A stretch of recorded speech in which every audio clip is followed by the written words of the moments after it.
Hello everyone, welcome to Eklavya Snatak. मैं हूं सचिन। आज मैं आप सभी को comparative government and politics semester 4 से जो आपका सब्जेक्ट है इंग्लिश मीडियम में, इसके मोस्ट इंपॉर्टेंट क्वेश्चन आंसर्स करवाने वाला हूं। हिंदी में ऑलरेडी करवा के अपलोड कर दिया वीडियो, यहीं से आपका पेपर आ सकता है। फ्री पीडीएफ नोट्स आपको प्रोवाइड करवा दिए जाएंगे। तो चलिए वीडियो को आगे बढ़ाते हैं। अगर आपको कोई भी पर्सनल क्वेश्चन पूछना हो तो आप मुझे इंस्टाग्राम पे मैसेज कर सकते हैं। मेरा यूज़र नेम आप सभी के सामने दिया हुआ है। और अगर आपको हमारे नोट्स को डाउनलोड करना है तो आप हमारा टेलीग्राम चैनल ज्वाइन कर लें, जो कि है @एकलव्य स्नातक 1। यहाँ पे आपको वीडियो के लिंक भी मिल जाया करेंगे और आपको फ्री पीडीएफ नोट्स भी मिल जाया करेंगे। तो आज का जो हमारा सबसे पहला क्वेश्चन है, examine the changing nature and scope of comparative politics. पहले तो आपसे ये पूछा जा रहा है, फिर है what major challenges has it faced in recent times. तो आपको अच्छे से इसको एक्सप्लेन करना है। तो सबसे पहले तो देखो, कंपैरेटिव पॉलिटिक्स है क्या, आप उसको एक्सप्लेन करो।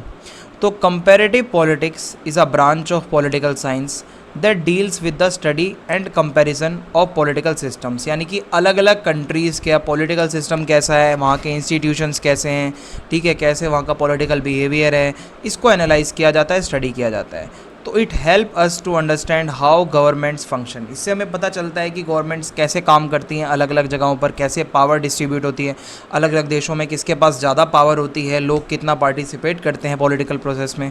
So over the years the nature and scope of comparative politics have undergone significant changes. काफ़ी सालों से बहुत ज़्यादा चेंजेस आए हैं इसमें, like from being focused mainly on institutions and legal frameworks. पहले क्या होता था, सिर्फ गवर्नमेंट इंस्टीट्यूशंस को ही पढ़ा जाता था। अब क्या है, हम इसमें कल्चर भी पढ़ते हैं, अलग अलग कंट्री का, सोसाइटी, इसकी इकॉनमी, उसकी आइडेंटिटी, लोगों की ग्लोबल इन्फ्लुएंस क्या होता है, ये सारी चीज़ें अब ऐड ऑन हो गई हैं। सो रीसेंट टाइम्स में बहुत सी चैलेंजेस भी फेस करने पड़े हैं, लाइक पॉपुलिज्म। एक नेता ज़्यादा पॉपुलर हो गया है तो, लेकिन हम इसको फिर भी देश को डेमोक्रेसी कह रहे हैं, तो क्या ये सही है? अथॉरिटेरियनिज्म क्या है? मिस इन्फॉर्मेशन बहुत ज़्यादा हो रही है सोशल मीडिया की वजह से। तो ये सारी चीज़ें हम पढ़ेंगे। सबसे पहले है बिगिनिंग ऑफ कंपैरेटिव पॉलिटिक्स। देखो, जब कंपैरेटिव पॉलिटिक्स की स्टडी स्टार्ट हुई थी तो फोकस मेनली वेस्टर्न कंट्रीज़ की स्टडी पर रहता था। मतलब ये मान लो कि वेस्टर्न कंट्रीज़ के अलावा बाकी और किसी को नहीं पढ़ा जाता था। यूरोप और नॉर्थ अमेरिका को ही ज़्यादा पढ़ा जाता था। तो जो स्कॉलर्स थे वो ज़्यादा इंटरेस्टेड ही इन्हीं कंट्रीज़ को पढ़ने में थे कि वहाँ का कॉन्स्टिट्यूशन कैसा है, वहाँ का पार्लियामेंट कैसा है, वहाँ की एग्जीक्यूटिव कैसी है, वहाँ की जुडिशरी कैसी है। तो ये सब चलता था।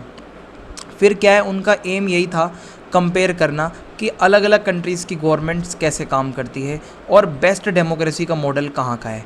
सो ये अप्रोच बहुत ज़्यादा फॉर्मल थी, बहुत डिस्क्रिप्टिव थी और लिमिटेड थी सिर्फ डेवलप्ड कंट्रीज़ तक। यानी कि जो ये वेस्टर्न डेवलप्ड कंट्रीज़ हैं, आप अगर फोकस करें, बस इन्हीं तक ये सब था, ठीक है। नॉन वेस्टर्न कंट्रीज़ को इग्नोर किया जाता था, सोसाइटीज़ को अक्सर। फिर है shift from institutional study to political behaviour. पहले क्या है, इंस्टीट्यूशंस के बारे में ही पढ़ा जाता था।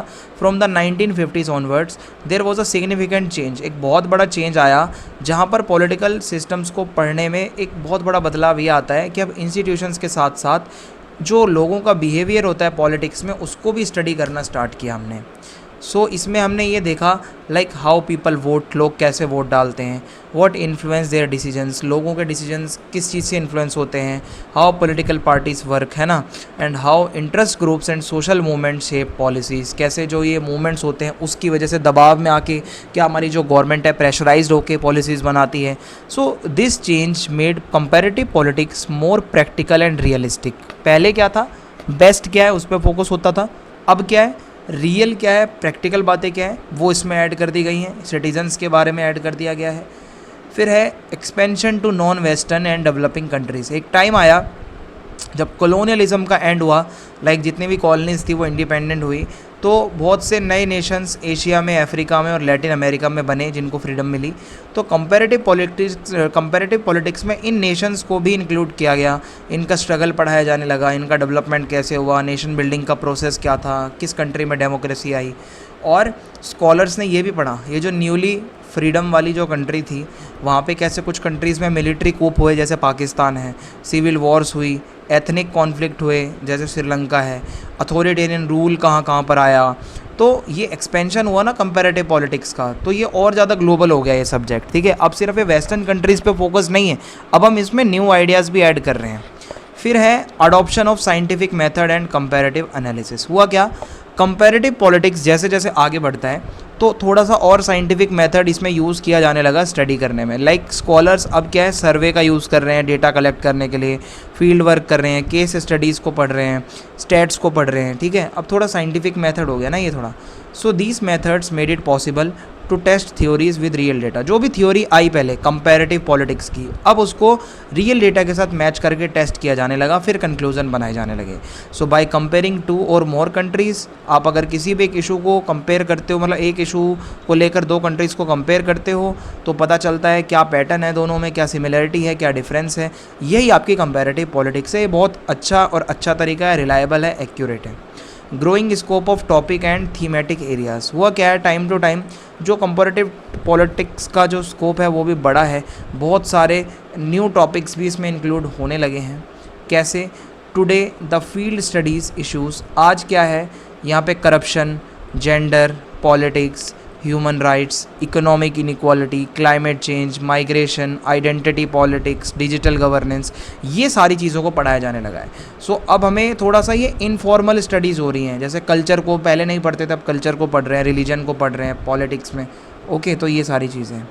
So this broadening of topics, ये जो ब्रॉडनिंग हुई है, टॉपिक्स बड़े हैं तो और ज़्यादा कंपैरेटिव पॉलिटिक्स अब रेलेवेंट हो गई है, हम कह सकते हैं। अब इसमें सोशियोलॉजी, इकोनॉमिक्स और हिस्ट्री भी ऐड ऑन हो गई है, जो कि पहले नहीं थी। Rise of new political actors and institutions, हुआ क्या है, आज जो मॉडर्न टाइम में कंपैरेटिव पॉलिटिक्स हम पढ़ते हैं, ये सिर्फ फॉर्मल गवर्नमेंट्स के ऊपर फोकस नहीं करती। अब हम नॉन गवर्नमेंटल जो एक्टर्स होते हैं, like political party, media, civil society organisations, multinational corporations, MNCs, UN, World Bank, ये सबको हम पढ़ रहे हैं, जो कि पहले हम नहीं पढ़ते थे। पहले हम सिर्फ गवर्नमेंट्स को, कॉन्स्टिट्यूशंस को पढ़ते थे। So these actors often influence national policies, ये बड़ी बड़ी एमएनसीज जो होती है ना, ये नेशन की पॉलिसीज़ तक बदलवा देती हैं। सो the study of these new actors help us understand how power and influence operate in both democratic and authoritarian systems, ठीक है, and how politics happens both inside and outside government structures। politics हर जगह होती है।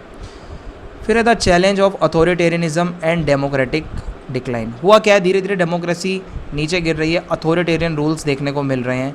सो one of the major challenges comparative politics face today is global rise of authoritarianism. हुआ क्या है, democratic values कुछ countries में कम होती जा रही हैं और अथॉरिटेरियनिज्म बढ़ रहा है।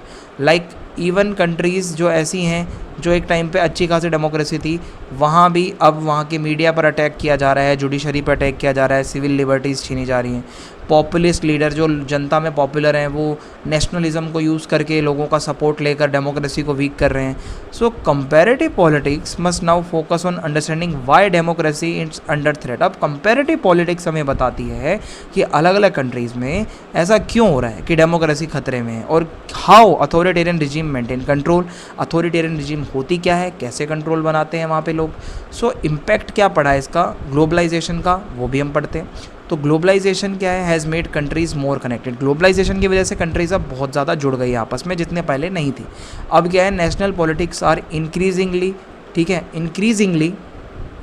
तो भाई हुआ क्या है, ग्लोबलाइजेशन ने ना कंट्रीज़ को जोड़ दिया है। अब क्या है, नेशनल पॉलिसीज़ बहुत ज़्यादा अफेक्ट होने लगी है ग्लोबलाइजेशन की वजह से।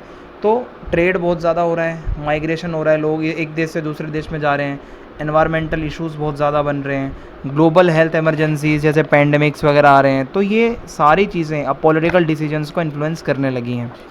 Comparative politics must now study how international organisations, foreign governments and global markets affect national policies and political stability. अब कंपैरेटिव पॉलिटिक्स में ये भी पढ़ाया जाएगा कि कैसे जो इंटरनेशनल ऑर्गेनाइजेशंस होती हैं, जो फॉरेन गवर्नमेंट्स होती हैं, ग्लोबल मार्केट्स होते हैं, वो भी हमारे कंट्री के नेशनल पॉलिसीज़ को कहीं ना कहीं अफेक्ट करती हैं। तो बहुत ज़रूरी हो गया है कंपैरेटिव पॉलिटिक्स को आईआर के साथ जोड़ना, ठीक है। फिर है role of technology and digital politics. हुआ क्या है, टेक्नोलॉजी की रैपिडली ग्रोथ हुई है, जिसकी वजह से सोशल मीडिया ने अपॉर्चुनिटीज़ भी क्रिएट करी हैं, चैलेंजेस भी क्रिएट करे हैं। एक हाथ पे अगर आप देखो, डिजिटल प्लेटफॉर्म्स की वजह से लोग अपने एक्सप्रेस कर पाते हैं, अपने व्यूज़ को, मूवमेंट्स को ऑर्गेनाइज़ कर पाते हैं, अकाउंटेबिलिटी की डिमांड कर पाते हैं, ऑनलाइन सब कुछ है ना, कंप्लेंट वगैरह करते हैं। और अदर हैंड अगर आप देखो, तो डिजिटल मीडिया का गलत भी यूज़ हो रहा है, स्प्रेड मिस इन्फॉर्मेशन, आप गलत इन्फॉर्मेशन इधर उधर भेज रहे हो, हेट्रेट प्रमोट कर रहे हो, पब्लिक ओपिनियन को आप कंट्रोल कर रहे हो। So some government use surveillance and censorship to monitor and silence critics. कुछ गवर्नमेंट्स तो क्या करती हैं कि मतलब ऐसे जो उनके खिलाफ कुछ कोई लिखता है तो उसको बैन कर देती है उसका अकाउंट। तो गवर्नमेंट मतलब कंपैरेटिव पॉलिटिक्स को ये भी एक्सप्लोर करना चाहिए कि डिजिटल टेक्नोलॉजी की वजह से कैसे पॉलिटिकल बिहेवियर चेंज हो रहा है, इलेक्शन की कैंपेन्स चेंज हो रही है, सिटीजन्स का पार्टिसिपेशन अफेक्ट हो रहा है। Okay, need for new approaches and inclusive theories. Need for new approaches and inclusive theories में हम ये देखेंगे कि हमें कुछ नई चीज़ें चाहिए। जैसे जैसे चेंजेस आ रहे हैं, कंपैरेटिव पॉलिटिक्स को अब नया तरीका चाहिए सोचने का और नई थ्योरीज चाहिए। जो पुरानी थ्योरीज है ट्रेडिशनल, वो वेस्टर्न मॉडल है डेमोक्रेसी के और गवर्नेंस के, जो अभी आज के उस पर प्रॉपर नहीं बैठते। सो अगर आप देखोगे डिफरेंट कल्चर्स को पढ़ना है, हिस्ट्रीज़ को सबकी पढ़ना है, सबका सोशल स्ट्रक्चर पढ़ना है, तो सबको एक्सप्लेन करो, सब कंट्रीज़ को साथ लेके चलो। Scholars must develop new ideas. अब ऐसे आइडियाज़ डेवलप होने चाहिए जो कि डाइवर्सिटी की रिस्पेक्ट करें, ना कि सिर्फ वेस्टर्न कंट्रीज़ का गुण गाएं। Focus on real world problems पे फोकस करें। There is also a need to include voice from the global south, women, minorities, इन सब की। जो ग्लोबल साउथ का मतलब है ये जो अपना ग्लोब है, इसमें जो साउथ वाली कंट्रीज़ हैं इनको ज़्यादा इंपॉर्टेंस नहीं दी जाती, तो इनको इंपॉर्टेंस दी जाए। जो मार्जिनलाइज्ड ग्रुप्स हैं उनके ऊपर फोकस करा जाए, उनके ऊपर पॉलिटिकल रिसर्च की जाए। सो इससे ये जो डिसिप्लिन है कंपैरेटिव पॉलिटिक्स का, ये और अच्छा सा लगेगा, जस्ट लगेगा, रेलेवेंट लगेगा। कॉम्प्लेक्स वर्ल्ड जिसमें हम जी रहे हैं उसको समझने में भी मदद मिलेगी। The next question is discuss the main characteristics of federalism, compare and contrast federal and unitary states. तो आइए देखते हैं फेडरलिज्म का मीनिंग क्या है। सो फेडरल सिस्टम का मतलब है जब आप पॉलिटिकल पावर को एटलीस्ट दो लेवल पे डिवाइड करते हो। एक हो गई आपकी सेंट्रल गवर्नमेंट, एक हो गई state government. So basically decentralisation of the power, central और स्टेट। सो हर लेवल की गवर्नमेंट का अपना एक जुरिस्डिक्शन होगा जिस पे वो काम करेगी, अपनी रिस्पॉन्सिबिलिटीज़ होंगी क्लियरली जो कॉन्स्टिट्यूशन में रिटर्न होगी। फॉर एग्जांपल सेंट्रल गवर्नमेंट जैसे इंडिया की है, वो मान लो डिफेंस, फॉरेन अफेयर्स पे कंट्रोल रखती है, तो स्टेट गवर्नमेंट अपने वहाँ का एजुकेशन, पुलिस और अपनी हेल्थ पे कंट्रोल करती है। सो ये डिवीज़न से क्या होता है, पावर किसी एक के पास कंसंट्रेट नहीं होती और डिफरेंट लेवल पे पावर का फ्लो होता है जिससे कि अच्छे से सब चलता है। रिटन एंड रिजिड कॉन्स्टिट्यूशन, जहाँ फेडरलिज्म होता है वहाँ पे क्या होता है, एक प्रॉपर रिटन कॉन्स्टिट्यूशन होता है जहाँ क्लियरली पावर्स के बारे में लिखा होता है, गवर्नमेंट के फंक्शंस के बारे में लिखा होता है। कॉन्स्टिट्यूशन रिजिड होता है, इतना इजीली चेंज बार बार नहीं होता फेडरल स्टेट्स में, और अमेंडमेंट भी होता है कभी कभी। चेंजेस यूजुअली नीड अप्रूवल, जब आपको अमेंडमेंट करना है, चेंजेस करने हैं, तो स्टेट गवर्नमेंट और सेंट्रल गवर्नमेंट दोनों का अप्रूवल चाहिए होता है। इससे क्या है, this ensures the autonomy of states and protect the federal balance by preventing the central government from unilaterally taking power away from the states. ये इंश्योर करता है कि स्टेट्स की भी कुछ ऑटोनमी है, स्टेट्स के भी कुछ राइट्स हैं, आप अकेले चेंज नहीं कर सकते सब कुछ। ड्यूअल गवर्नमेंट स्ट्रक्चर, फेडरलिज्म में ड्यूअल गवर्नमेंट सिस्टम होता है जहाँ स्टेट और सेंट्रल दो तरीके की गवर्नमेंट्स होती हैं और हर लेवल की अपनी एग्जीक्यूटिव, अपनी लेजिस्लेचर, अपनी जुडिशरी होती है, जिससे कि वो सारे जो मतलब अपने अपने लेवल पे अच्छे से इंडिपेंडेंटली फंक्शन कर पाएँ।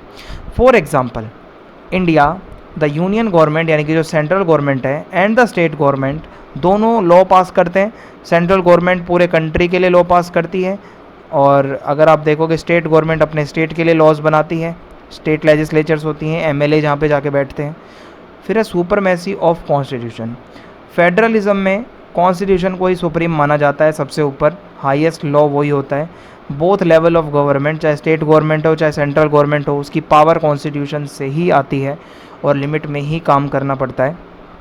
इफ़ एनी लॉ, कोई भी ऐसा कानून बनाया है जो कॉन्स्टिट्यूशन को वायलेट करता है, जुडिशरी उसको रोक सकती है उस कानून को। So this prevent misuse of power, इससे क्या है मिसयूज़ नहीं हो पाएगा पावर का और स्मूथ फेडरेशन की फंक्शनिंग होगी।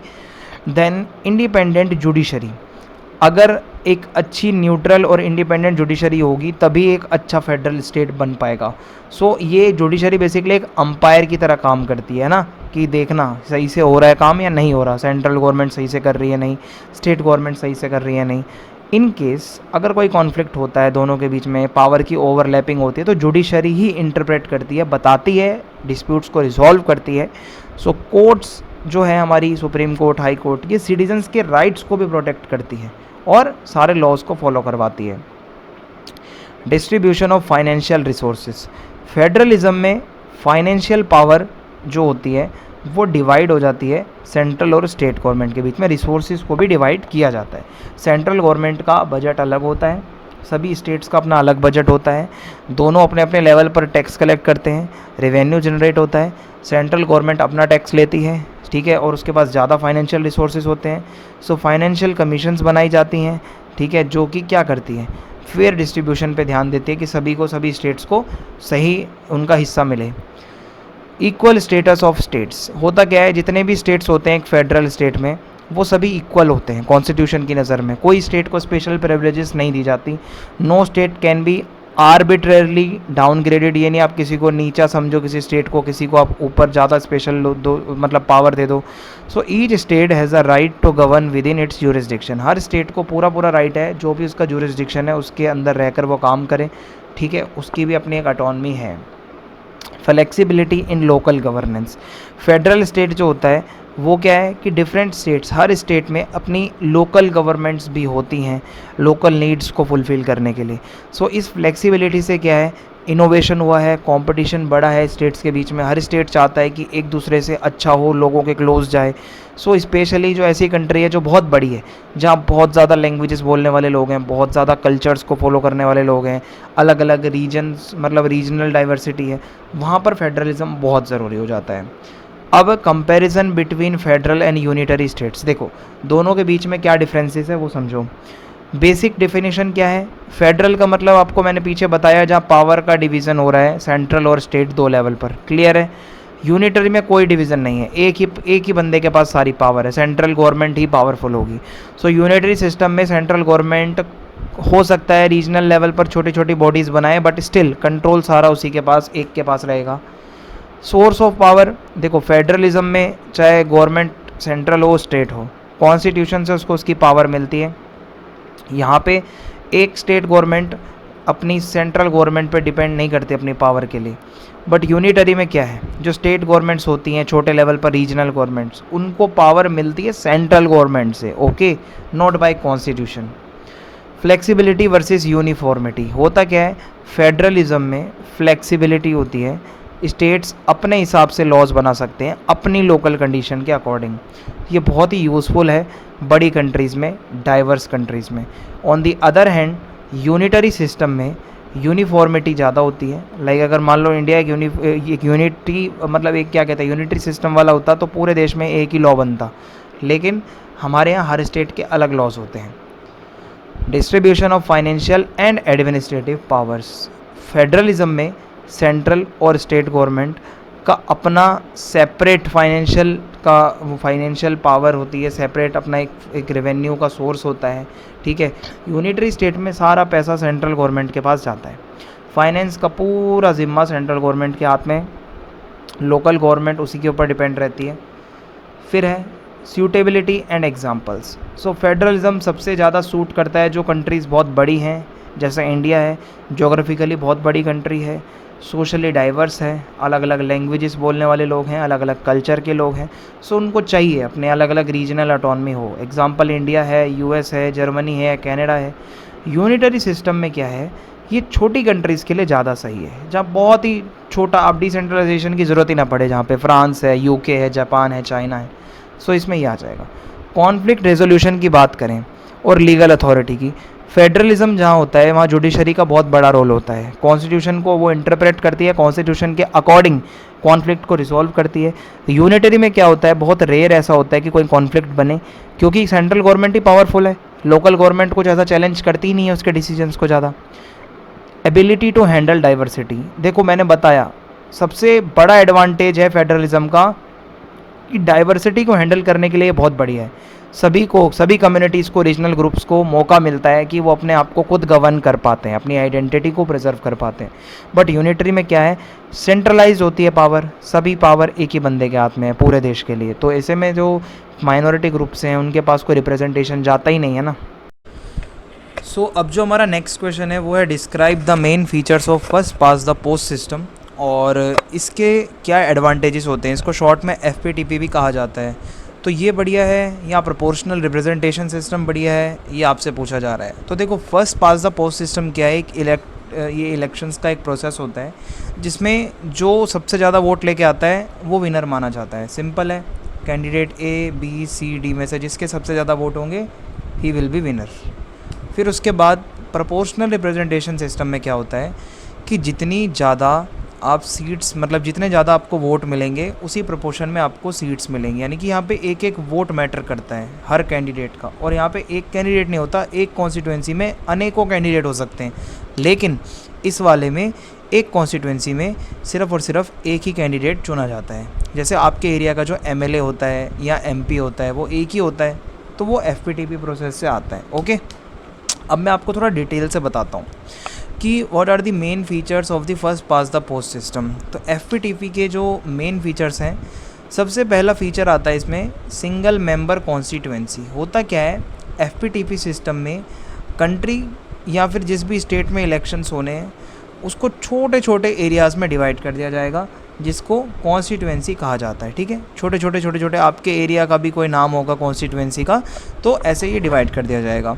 हर कॉन्स्टिट्यूएंसी में सिर्फ एक ही रिप्रेजेंटेटिव को इलेक्ट किया जाएगा, ओनली वन, याद रखिएगा। वो जो MP MLA बनेगा वो एक ही होगा। फॉर एग्ज़ाम्पल इंडिया में क्या होता है, जब लोकसभा के इलेक्शन होते हैं तो एक ही MP चुना जाता है।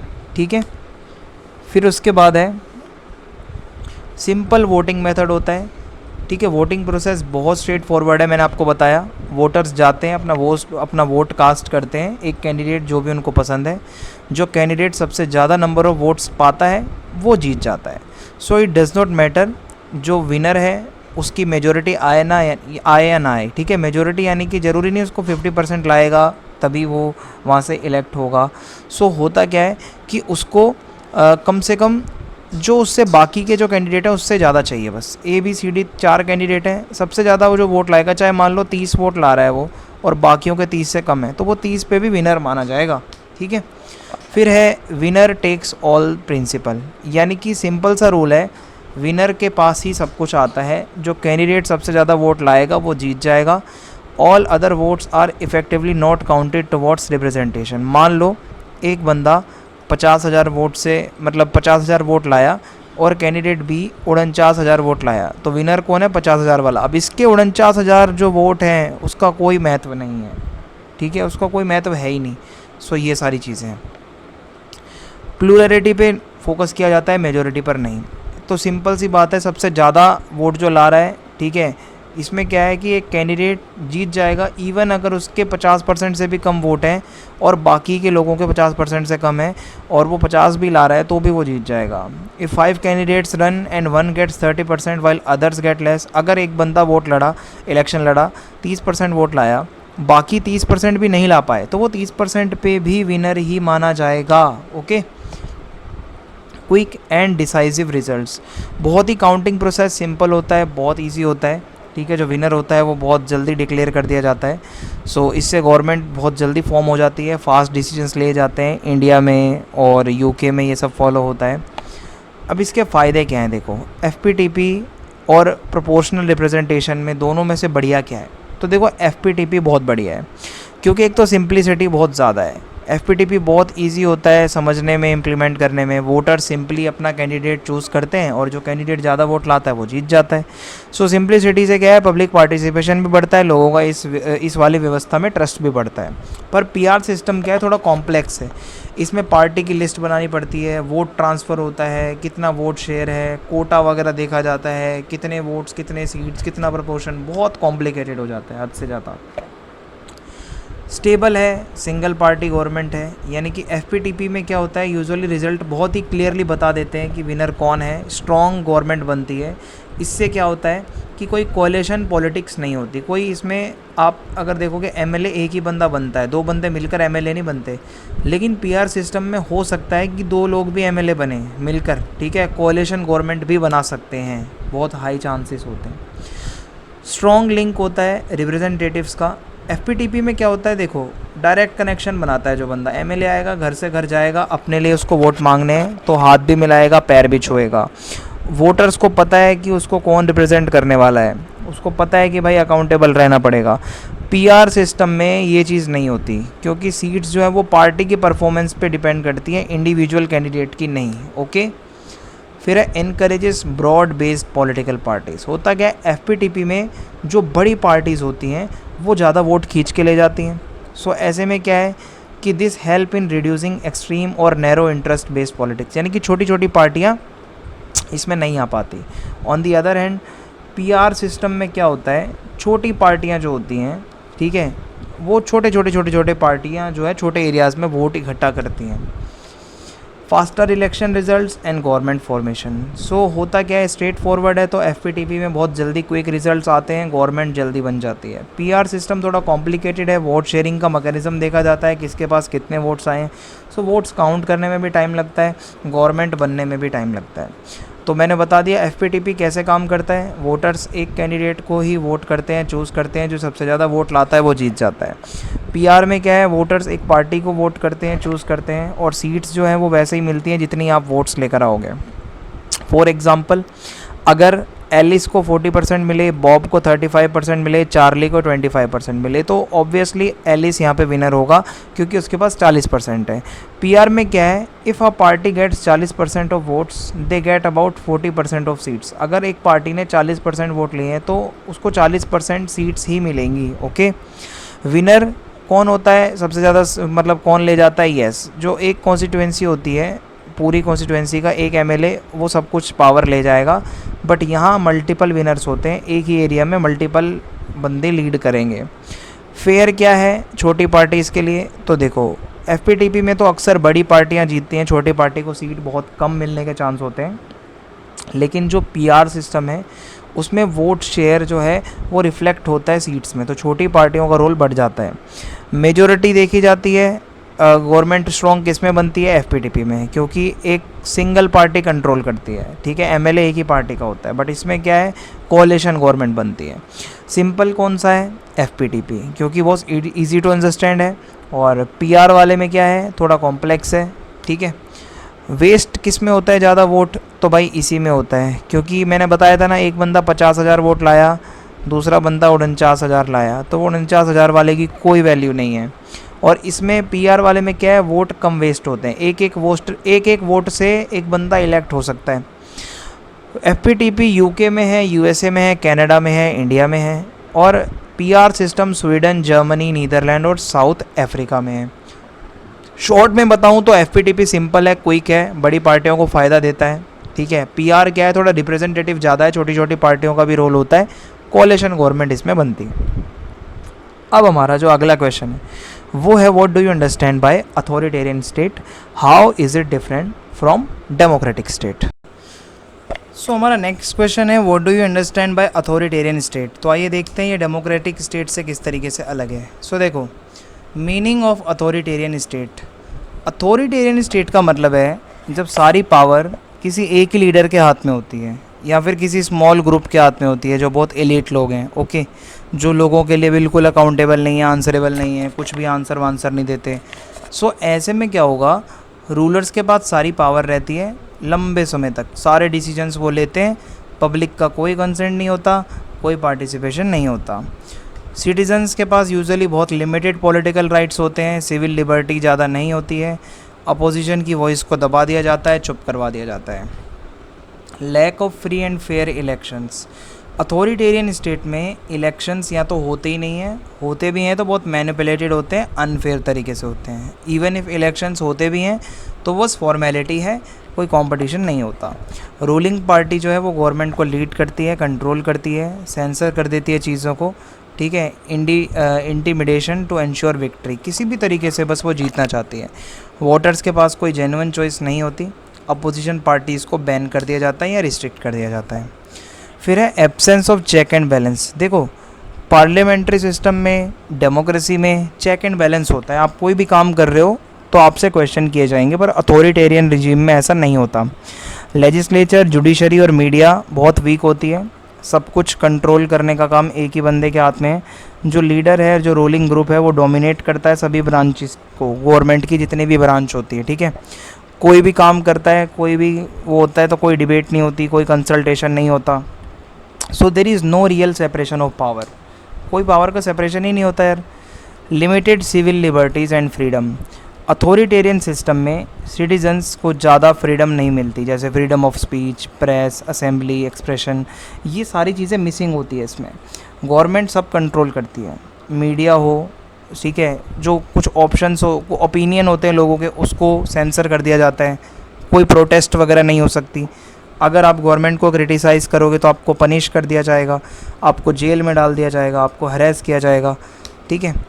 फिर है फोर्स का यूज़ और डराने का यूज़ किया जाता है। अथॉरिटेरियन रिजीम्स में अक्सर क्या होता है, मिलिट्री का यूज़, पुलिस का यूज़ किया जाता है लोगों को दबाने में। सर्विलेंस यानी कि निगरानी रखी जाती है, अरेस्ट किया जाता है लोगों को डरा धमका कर ये टैक्टिक्स यूज़ की जाती हैं, और ताकि रिबेलियन ना हो, कोई प्रोटेस्ट ना करे। Laws are applied in a biased way, कानून भी ऐसे होते हैं बायसनेस वाले। कोर्ट्स तो बस नाम की होती हैं, कोई जस्टिस नहीं मिलता कोर्ट में।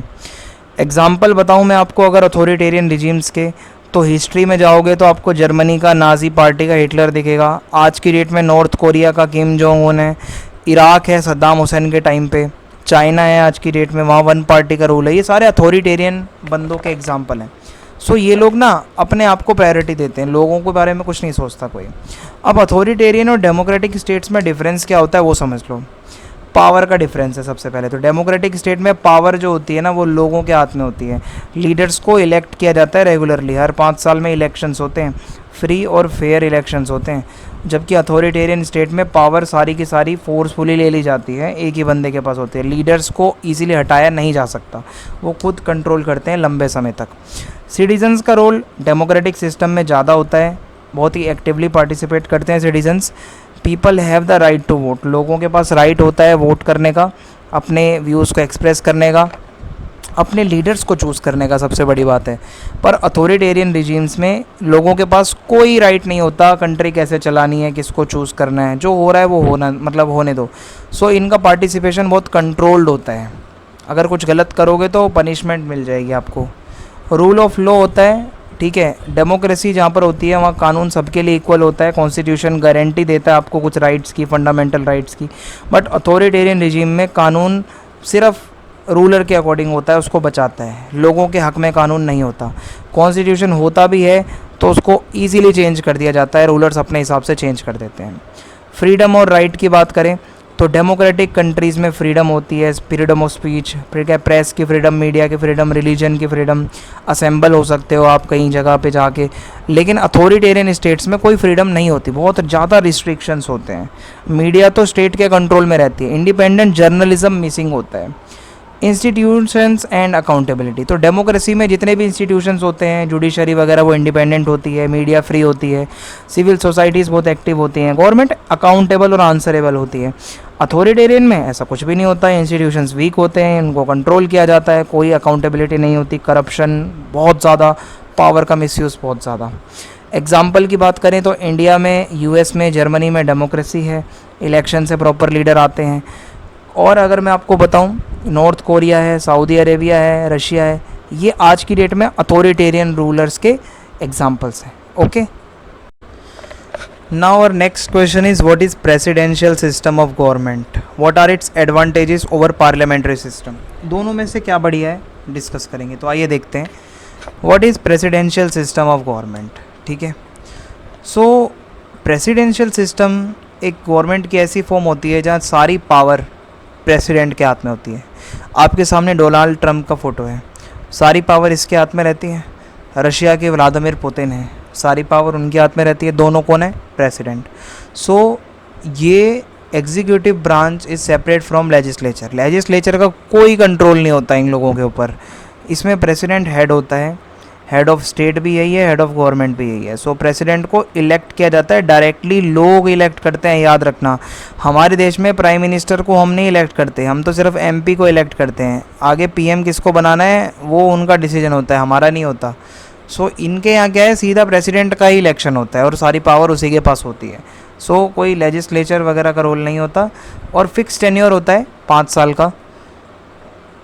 पावर का सेपरेशन अगर हम देखें तो प्रेसिडेंशियल सिस्टम में क्या होता है, क्लियर सेपरेशन होता है। गवर्नमेंट के 3 ऑर्गन होते हैं, एग्जीक्यूटिव, लेजिस्लेचर, जुडिशरी, जो नॉर्मल आप पढ़ते आ रहे हो। हर ब्रांच का अपना काम होता है, इंडिपेंडेंट काम होता है, एक दूसरे में कोई इंटरफेयर नहीं करता। और इसके अलावा ये इसीलिए होता है कि कोई ब्रांच ज़्यादा पावरफुल ना बन जाए और एक चेक एंड बैलेंस का सिस्टम मेंटेन रहे।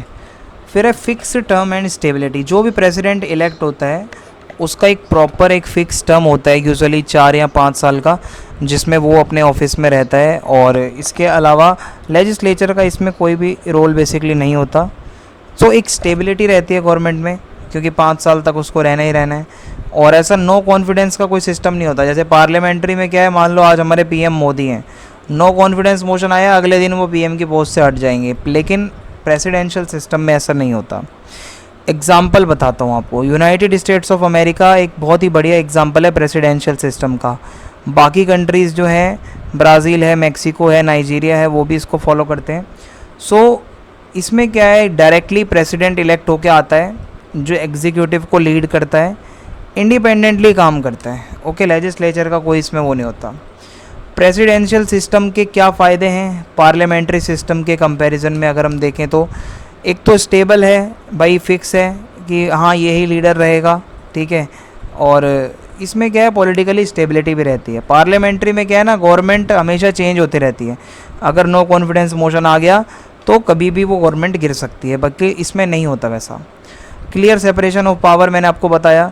एग्जीक्यूटिव, लेजिस्लेचर बिल्कुल सेपरेट है प्रेसिडेंशियल सिस्टम में, हर किसी का अपना काम है, कोई भी ऑर्गन पावरफुल एक नहीं होता बहुत ज़्यादा, सब में बैलेंस रहता है। पार्लियामेंट्री में क्या होता है कि एग्जीक्यूटिव कम पावरफुल होता है, लेजिस्लेचर से उसको सारी पावर मिलती है, बट इसमें ऐसा नहीं होता प्रेसिडेंशियल में। स्ट्रॉन्ग एंड इंडिपेंडेंट एग्जीक्यूटिव होता क्या है, प्रेसिडेंट बहुत ही इंडिपेंडेंट होता है, कुछ भी डिसीजन वो ले सकता है कंट्री के लिए, उसमें इसको लेजिस्लेचर से पूछने की ज़रूरत नहीं है। डिसीजन बहुत जल्दी होता है, इमरजेंसी के टाइम पर, क्राइसिस के टाइम पर। पार्लियामेंट्री सिस्टम में प्राइम मिनिस्टर को डिपेंड रहना पड़ता है लेजिस्लेचर के ऊपर कि मेजॉरिटी उसे वहाँ से मिलेगी, लोग वोट करेंगे, तभी वो कोई डिसीजन बोल्ड ले पाएगा। Direct mandate from people. Presidential system में प्रेसिडेंट्स को डायरेक्ट इलेक्ट किया जाता है, जिससे अच्छी डेमोक्रेसी का एग्जाम्पल सेट होता है। लोगों को पता है किसको लीडर बनाना है। पार्लियामेंट्री में जो पीएम है, हमें नहीं पता पीएम कौन बनेगा, हम तो एमपी को वोट डाल के आ रहे हैं भाई, पीएम वो पार्टी वाले अपने हिसाब से बनाएंगे, तो डेमोक्रेसी के वैल्यूज़ थोड़े कम होते हैं इसमें। Greater efficiency in decision making. Presidential system किसी पे डिपेंड नहीं रहता, ना लेजिस्लेचर पर ना किसी पे, तो वो लॉन्ग टर्म प्लान्स बनाते हैं, अच्छे अच्छे जो प्रेसिडेंट आते हैं अपना डिसीजन अच्छे से लेते हैं। पार्लियामेंट्री में क्या है, अनस्टेबल गवर्नमेंट होती है, कभी कोalition गवर्नमेंट बन गई तो पॉलिटिक्स में ही सारा टाइम गुजर जाएगा। सूटेबल फॉर मल्टी पार्टी और डिवाइडेड सोसाइटीज़। तो होता क्या है, जहाँ पर बहुत ज़्यादा सोसाइटीज़ में डिवीज़न होता है, वहाँ प्रेसिडेंशियल सिस्टम बहुत अच्छा होता है, क्योंकि वहाँ पे एक कंटिन्यूटी रहती है। लीडरशिप में एक ही बंदा आता है, वो सारे डिसीजन लेता है नेशनल लेवल पे। पार्लियामेंट्री में क्या है, कंडीशन अनस्टेबल हो जाती है, अनस्टेबल कोalitions होते हैं, बार बार इलेक्शंस भी हो सकते हैं, तो ऐसे में पॉलिटिकल अनसर्टेनिटी रहती है, कोई पक्का नहीं पता कि भाई यहाँ पे कौन सी गवर्नमेंट कितने साल चलेगी। इस तरीके से ये यहाँ पे हमारा आंसर ख़त्म होता है। अगला क्वेश्चन है, what is a welfare state. Do you think that globalization has weakened the concept of welfare state. देखो, वेलफेयर का मतलब होता है ना, जब स्टेट कुछ भला कर रहा है लोगों का, हॉस्पिटल फ्री में इलाज कर रहे हैं, स्कूल में फ्री में एजुकेशन मिल रही है, पेंशन मिल रही है बुज़ुर्ग लोगों को, ये सब वेलफेयर स्टेट के एग्जाम्पल हैं। What is a welfare state, आइए देखते हैं मीनिंग क्या है इसका। वेलफेयर स्टेट का मतलब होता है कि जहाँ गवर्नमेंट रिस्पॉन्सिबिलिटी लेती है सोशियो इकोनॉमिक कंडीशंस को अच्छा करना, सिटीजन्स के लिए अच्छी सर्विसेज प्रोवाइड करना, एजुकेशन में, हेल्थ केयर में, एम्प्लॉयमेंट में, हाउसिंग में, रोटी कपड़ा मकान इलाज सब मिले लोगों को, पॉवर्टी कम हो, इनइक्वालिटी कम हो, लोगों को मुसीबतों का सामना कम करना पड़े, लोग एक स्टैंडर्ड वाली लाइफ चाहिए। सोशल जस्टिस की बात होती है इसमें। वेलफेयर ऑफ स्टेट यानी कि वेलफेयर स्टेट ये कहता है सभी को इक्वल अपॉर्चुनिटीज़ मिलनी चाहिए, सभी को राइट्स मिलने चाहिए, सभी को, है ना, उनकी इनकम कुछ भी हो, क्लास कुछ भी हो, बैकग्राउंड कुछ भी हो, अपॉर्चुनिटी सबको मिले, गवर्नमेंट सभी के लिए काम करे, ठीक है, गरीबों के लिए, एल्डरली बुजुर्ग लोगों के लिए, डिसेबल्ड लोगों के लिए, अनएम्प्लॉयड लोगों के लिए, ठीक है, ऐसे प्रोग्राम्स वगैरह चलाए जाएँ।